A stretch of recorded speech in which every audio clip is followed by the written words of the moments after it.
Hey everybody, Shav and Nobody Show, sitting here with my good friend Jay Jacobs. Known you a long time, dude. Yep, Clear back when I first started racing and you guys were running the track here. yep. Great Bend natives. Yeah. But obviously you've been doing Rocky Mountain Race Week a few years, and this year things kind of went south. Yep, got cut short. Yep, in the worst possible way. Um, and we're sitting here with the Chevelle that was stolen, and obviously your dad's Camaro has never been found, and Correct. Yeah. at this point probably isn't very likely to be found. Yeah. So, but we've got the Chevelle here, and we're going to talk a little bit about the Chevelle and what happened, and take a look at the car and look at the damage, and kind of check out what they did to it. I don't know if there's any chance of ever finding any of your parts or not, but Yeah, probably very unlikely. yeah. But we're going to take a few minutes to share all that with you. And I guess the best place to start is we're sitting here in front of your car, 1969 Chevelle SS 396. And this is an original paint, original interior SS 396 car. That's correct. Yeah. You guys have had this thing forever. Yeah, my dad bought this car. It would have been in the late 80s. I was just a little guy, little guy running around. So yeah, my parents tagged it, drove it for a couple years, and it got parked. The engine was pulled out for repairs, and time got away from him. Then jump forward 10 years. You know, I was a teenager. You know, we both would have been bracket racing Right. at that time. Yep. And my dad come up with another big block, and so we put it in this car. And I actually bracket raced this car when I was a teenager. For So you have a long history Oh with yeah, this car. yeah. I raced it for a couple seasons. You know, done some ET finals. Raced it at Topeka. The engine was pulled out for another project, something more important at the time. You know, and the car just set again. Got put up on a car lift, and so And yeah, then you got it back out, and a couple years ago started doing Rocky Mountain Race Week, and yeah, obviously we know that's such an awesome event, and then of course once you did it, you had the needle in your arm at that point. Oh, yeah. There was pretty much no turning back at that point. That's So. it. Yeah, you know, the first go around, the car was one way. As soon as I get home, you know, you tear the car apart and you're spending money and doing improvements, and looking forward though to it. Yeah, right, You know, exactly. Yeah. Excited. The first year, my wife and I drove the car to Nebraska and back, and on the way home, she said, you know, does it have to be over already? And I'm still exhausted, and you know, I'm stressed out from worrying about mechanical problems. And, Right. You know, the passenger was a little more relaxed, I guess. So yeah. So obviously, you know, this was on. You know, you left Tulsa, headed to Ennis, and that was a long, long, brutal drive. Oh yeah, yeah. As everybody would know. Yeah.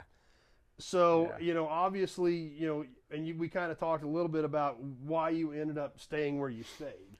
Yeah, yeah. So, you know, every night I had hotels reserved with the group, Right. except for that night. You know, then drive days, I already knew it was going to be a long day, and just chose not to reserve a room that night. So we Not got, knowing for you sure know, how the drive was going to go, yeah, where you you were know, going to end up. are you going to be working on the car for 2 hours? You know, on and on. What's Right. the deal? You know, things went good. We got in the traffic. You know, there in the city. Bad judgment by my part. You know, so then I had to turn the AC off. You know, and idle for an hour and a half. You know, of course we're burning up. Right. And so after our last checkpoint, we're finding a hotel. You know. So, you know, of course we got online and looked, you know, Right. Paid attention to where something was, you know. Right, exactly. I don't like to get a room in a residential area. Yeah. You know, people are out roaming around a little more. Yeah. So, you know, we were in a commercial area, restaurants and everything. So So looked pretty normal. felt pretty good. Yeah. Yeah. Yeah. So we rolled in, parked. You know, we weren't in and out with the cars for people to see. You know, we walked to the restaurant. You know, we parked where people driving down the side road wouldn't see them. So you had to be in there to see the vehicles. Yeah. You know, so might have been good, but might have been bad. You know, somebody's yeah. in there doing what they did. Nobody else is going to see them. That's either. true too. So, you know, a double-sided sword there. So, yeah. And there were other race cars in the parking lot. Yeah, there were 2 other racers there actually. So, yeah. you know, it didn't seem completely out of No. weird. You know, there's restaurants, there's other race cars here. It's not on the Yeah. list, but I mean, there's obviously other people here. Yeah. And, you know, it's something we haven't maybe done in years past. You know, one night out of the week. Right. Kind of do our own thing. You know, if there's a little restaurant somewhere off to the side we want to go to, we drive over there and just stay in that area of town. Right. You Yeah. know, So you get the car, you get parked, you go eat, you go back in the room, and then the next morning the cars are gone. Yeah. Yeah. We actually sat around the cars because, as you know, my dad's Camaro. Right. So my dad and my nephew were together. Okay. So the 4 of us sat around the cars and visited until about 11 o'clock at night. We went back to our rooms.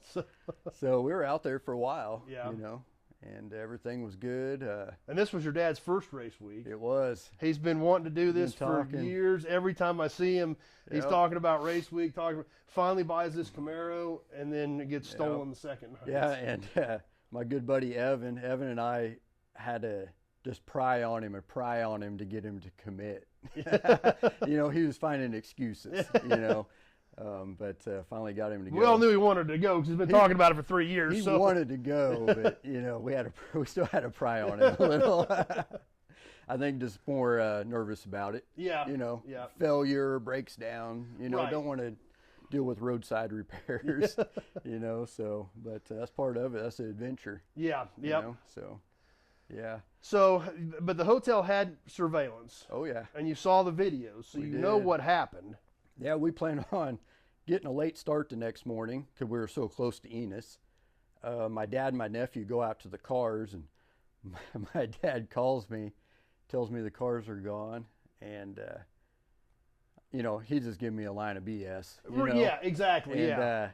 I'm not buying it. He ends up hanging up on me because I'm like, you know, whatever, I'll be out there in a minute. Yeah, you know, we'll yeah. get going. And next thing I know, my nephew's knocking on our door like, hey, there's a problem. Yeah. So then I realized it was serious. Yeah. So, yeah. And we went out there. There's 2 side windows laying on the ground. And so that was it. And hotel management was, you know, helpful, very nice. And found the footage of the actual act. Right. And sent it to us and sent it to the police. And so yeah, they made short work of it though. As a lot of people seen. Yeah. You know? Well, and you said they had the Camaro running very quickly. Yes. And this was a 2017. Mm-hmm. And they had bypassed the security system and everything and had it running within a few minutes. Yeah. So the way it looks, you know, they came in, they broke both side windows. You know, who knows why? Maybe to check for alarms. Yeah, it could be. You Who know, knows? Yeah. And evidently they felt good with everything, so they proceeded with the Chevelle. Dove in through the side window. I'm assuming, you know, knowing now how everything is, I'm assuming broke the column, got it to steer, got it in neutral, and then next thing you know, a pickup pulls up, they tie a rope to it and just take off. And then they came back hour and a half later. I guess they knew things were still safe. The window was already broke out of the Camaro. Yeah. No alarms. Guy dives in again. This time there's a second guy with him, and yeah, it wasn't long. This car fires up and drives out of there. Jeez. And you know, I was lucky enough. You know, even with the assigned hotels with the security, I always ask for a ground level room. You know, they can't always give it. Right. But we were actually ground level. They went 60 feet past our window with both cars. Wow. So that's a little bit more of a aggravating, you know. Yeah. But in hindsight, you know, it's probably a good thing you don't go out there and confront them.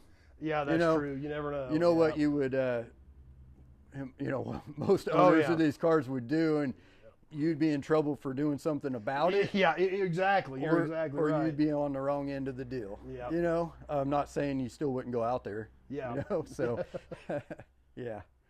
So, but, of course, you know, filled out police reports. We couldn't get a rental car till Wednesday morning. So we shot back to Tulsa, and on the way back's when we found out the Chevelle was found. Okay. So.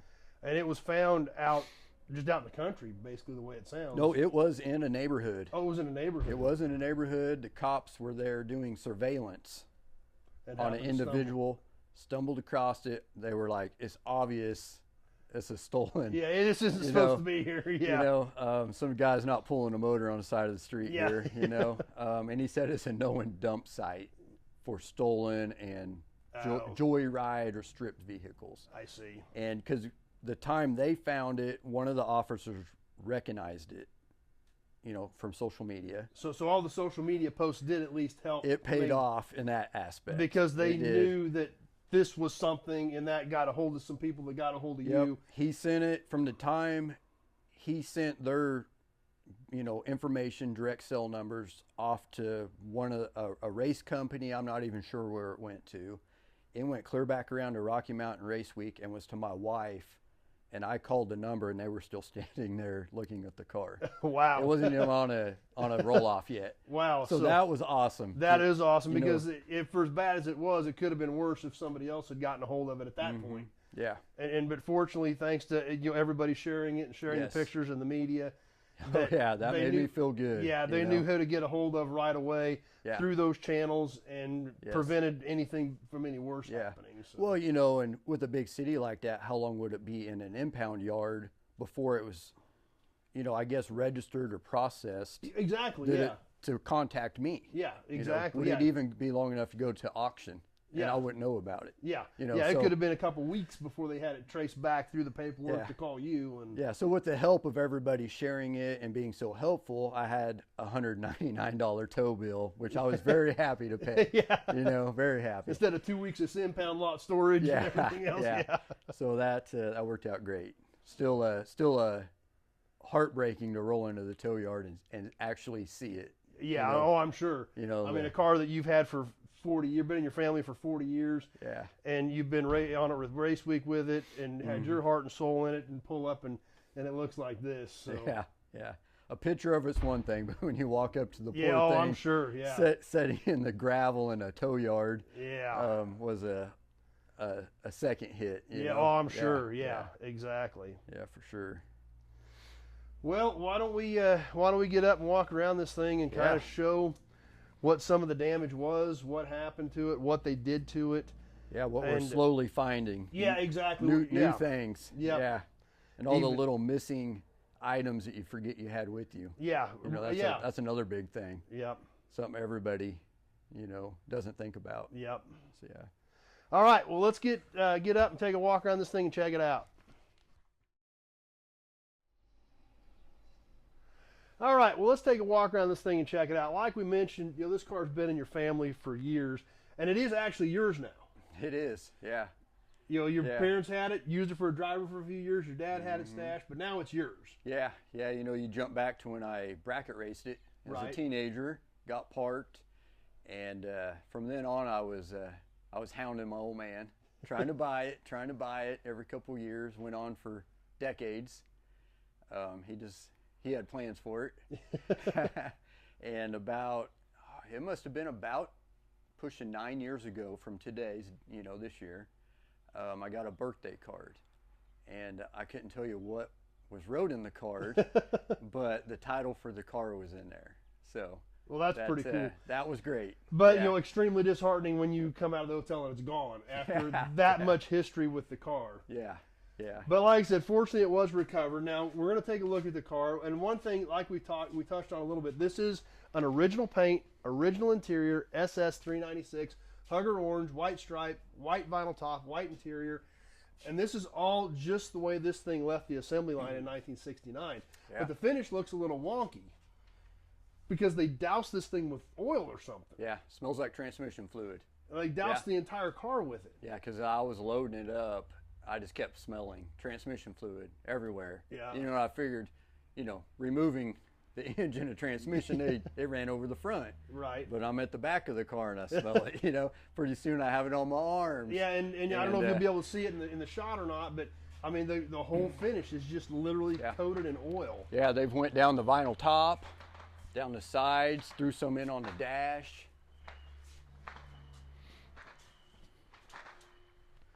Well, here you can see at one point it was rubbed on a little bit. So, of course, the road dirt stuck to it on the way home. So just for some reason, just soaked the entire thing with oil. Yeah. But anyway, obviously, they stole the engine and tranny was a big thing. You did have a big block in this. Yes. Big block, 400 turbo, gear fenders, overdrive. Had it on nitrous. So they stripped it all. Every component, every switch. Well, let's hop up here system. And take a look at what they did under here.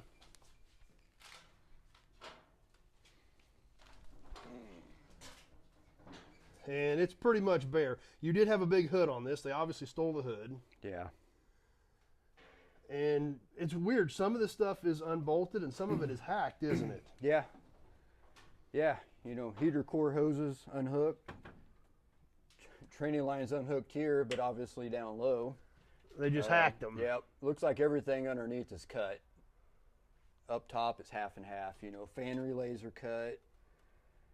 Of course, radiator fans are gone.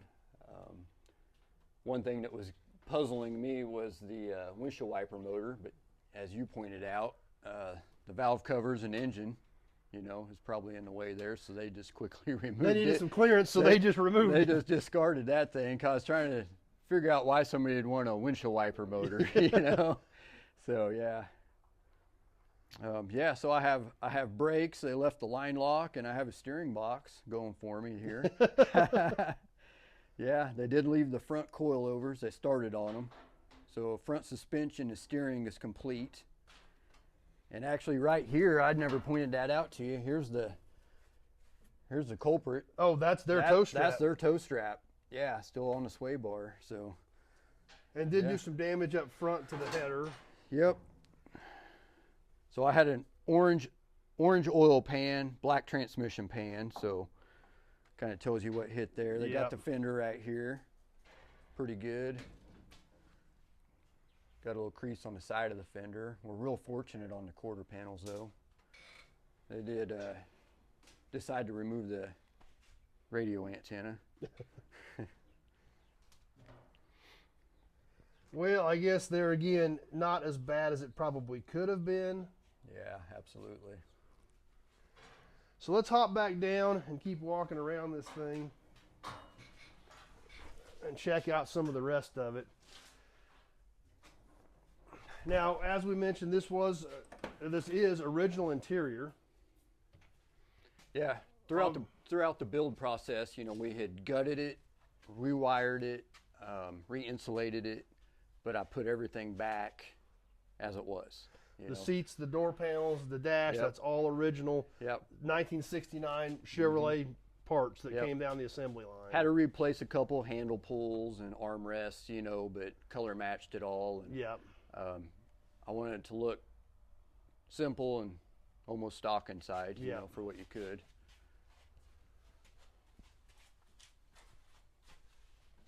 Other than the obvious added roll bar, but other than that, you know. Yeah. And obviously we can see where they broke the column apart to get this thing out of gear and be able to steer it when they towed it away. Yeah, so. they made quick work of that. Went into the key switch, peeled that side off, broke the shifter, because I was still running this car with a column shift. Oh, okay. So, yep. So obviously the column's going to need to be replaced now. Yeah. But probably body-wise, there again, when we're talking about an original car, is what they did to the back of the car. Correct. And this is a shame. And you know, stop along here. As far as a solid car, this was the worst part on the car rust-wise. But that did get tore up when the rear wheel was unbolted. You know, I assume with the tow company loading it. Oh yeah. So you know, it got it on the lower end there. But I consider that minor for what they have going on back here. Yeah, this is kind of a mess. Yeah. That, I mean, obviously just complete disrespect to do this kind of damage to an original car. Just to try to get the trunk open. I mean, they just beat the snot out of everything back here. Started with the keyhole, obviously. Yep. Yeah. And we can see over here, this still has the original dealer badge on it. That's how original this thing is. Goodland, Kansas. This has been a Kansas car its whole life. Yeah. Yeah. So obviously the tail panel's destroyed, the trunk latch is destroyed, the trunk lid's destroyed. They made quick work of the rear coilovers. So they hacked the trunk up Yep. to get that stuff out.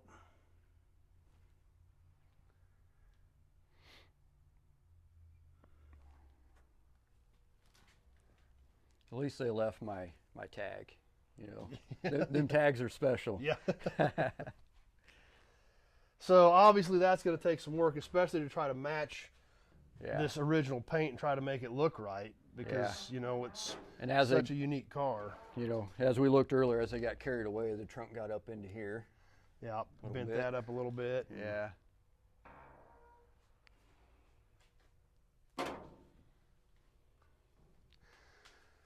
So I guess we can work our way down the right side, which is about the same. We can run down that side. It's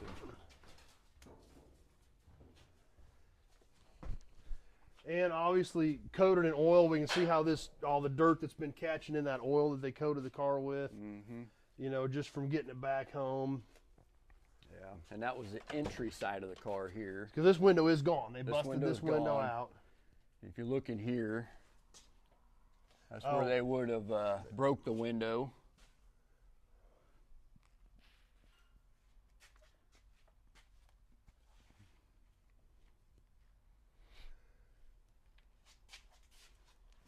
So for as bad as it is, I guess it could have been worse. I mean, you've got the car back. Yeah. I mean, look at that. That's solid. Pretty good original old car doing that. So well, it has a bright future. Yep. So that's the extent of the damage you found at this point. Exactly. Obviously, you got to get the car cleaned up now. Yeah, get it cleaned up off the trailer, get it up on jack stands, and I'm curious of what's going on underneath. You know? Yeah, for sure. Yeah. Got a little bit something going on here. Yeah, and with all that oil and dirt, it's kind of hard to see for sure what you're dealing with on some of that. So.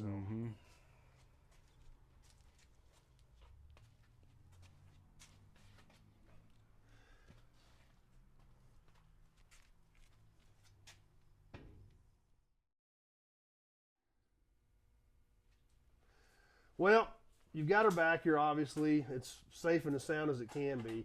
You know, when I talk to you at Mocan, you're kind of like, I'm hauling this thing back home and I'm stuffing this shed. I ain't looking at it for a year. Exactly. So, but, you know, obviously that's been a week or so ago now. And, I mean, what are your thoughts now? How are you feeling about things? Oh, I'm just going to have to dive back into it, you know.